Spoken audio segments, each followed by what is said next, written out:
안녕하세요. 최재원 변호사입니다. 아동 청소년의 성보호에 관한 법률 위반 사건입니다. 약칭해서 청소년 성보호법이라고도 하는데 만 19세 미만의 사람을 아동이나 청소년으로 본다고 되어 있고, 성범죄, 강제추행, 아동이나 청소년을 대상으로 한 이런 범죄들은 좀 더 가중처벌하겠다 라는 취지로 이제 만들어진 법입니다.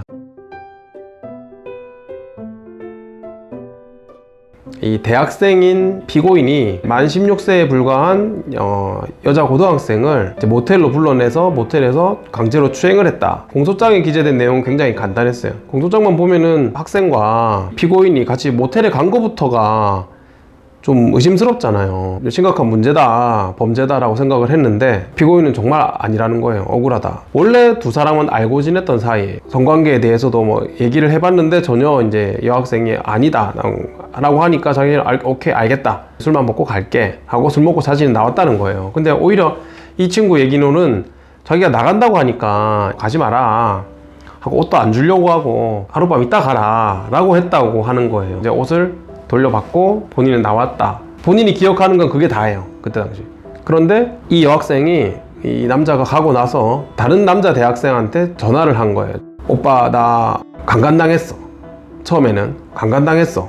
이 연락을 받았던 오빠가 놀래가지고 이제 이 모텔로 찾아왔고 경찰에 신고를 하고 확 진행이 됐던 겁니다. 수사 기록을 또 보니까 조금 미심쩍은 부분이 좀 있었어요. 뭐냐면 이 여학생이 이 피고인한테다가 문자를 이제 오빠 때문에 너무 수치스러웠다.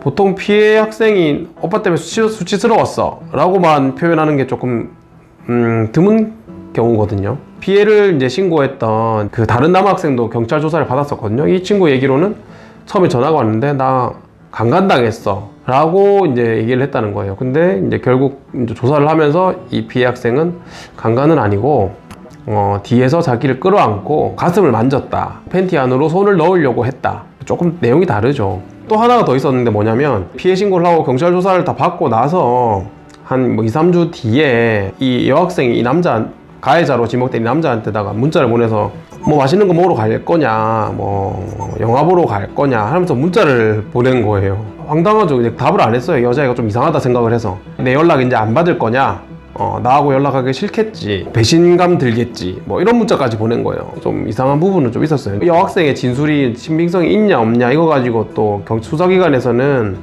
그 진술 분석을 전문적으로 하는 분한테 이제 분석 의뢰도 맡겼는데 굉장히 구체적이고 신빙성이 높다 라고 이제 내용이 내 있는 거예요. 그러니까 이제 기소가 됐는데 피해 학생의 피해 진술, 그리고 이제 그 처음에 연락받았던 다른 남학생의 자기가 들었다는 내용, 진술 분석 전문가의 그 의견서, 이것만 가지고 이제 기소가 된 거죠. 근데 너무 억울하다고 하고 좀 의심스러운 게 있으니 그럼 재판 한번 진행해보자, 그리고 이 피해자를 증인으로 불러보자 라고 이제 재판이 진행이 됐었습니다.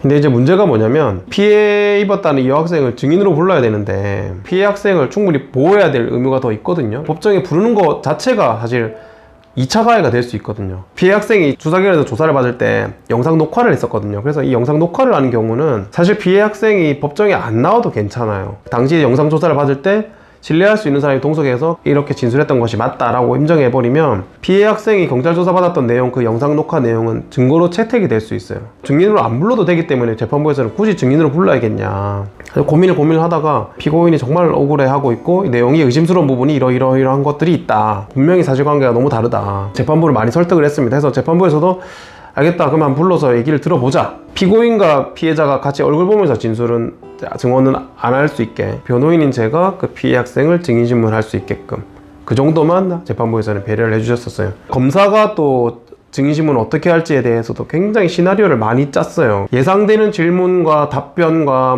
이런 것들을 준비를 많이 했었습니다. 처음에는 그 피해 학생한테 좀 미안하긴 했는데 피해 학생을 증인신문 하면 할수록 피해 학생이 말이 조금씩 오락가락 하는 거예요. 이 남학생한테 얘기했던 내용, 본인이 경찰 조사 받았던 내용, 그리고 법원에 가서 얘기했던 내용이 또 달라. 이 문자를 왜 보냈냐, 이 문자는 왜 보냈냐 하는 식으로 하나씩 꼬치꼬치 묻었더니 계속 이제 진술이 조금 오락가락 했죠. 느낌이 조금 이상한 거예요. 피해 신고를 했던 그 남학생과 이 여학생의 관계가 조금 이상한 거예요.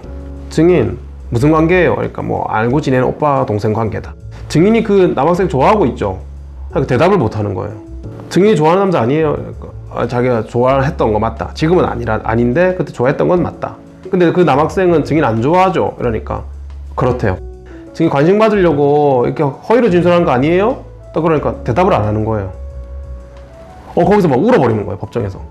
재판받고 있는 사람한테 미안한 마음은 안 드냐, 이렇게 해가지고 유죄가 되면 인생이 이제 망가진다. 혹시라도 증인이 지금까지 거짓말을 했다면 지금이라도 본인의 진술을 바로 잡으면 증인은 처벌을 안 받는다. 그런 게 있습니다. 이게 뭐냐면 이제 만약에 법정에서 위증을 하더라도 이제 증언하는 과정에서 본인이 앞에 잘못했던 걸 뒤에 바로 잡으면 그 위증죄는 성립하지 않거든요. 이제 그건 이제 대법원 판례도 있는데, 진실한 걸 말해주면 증인은 처벌 안 받는다라고까지 설명을 했어요. 이제 재판부도 제가 그렇게까지 질문하는데도 안 막았었거든요. 그러면 이제 재판부도 뭔가 이 증인의 진술이 이상하다고 느꼈겠죠. 한참 있다가 얘기를 하는 거예요.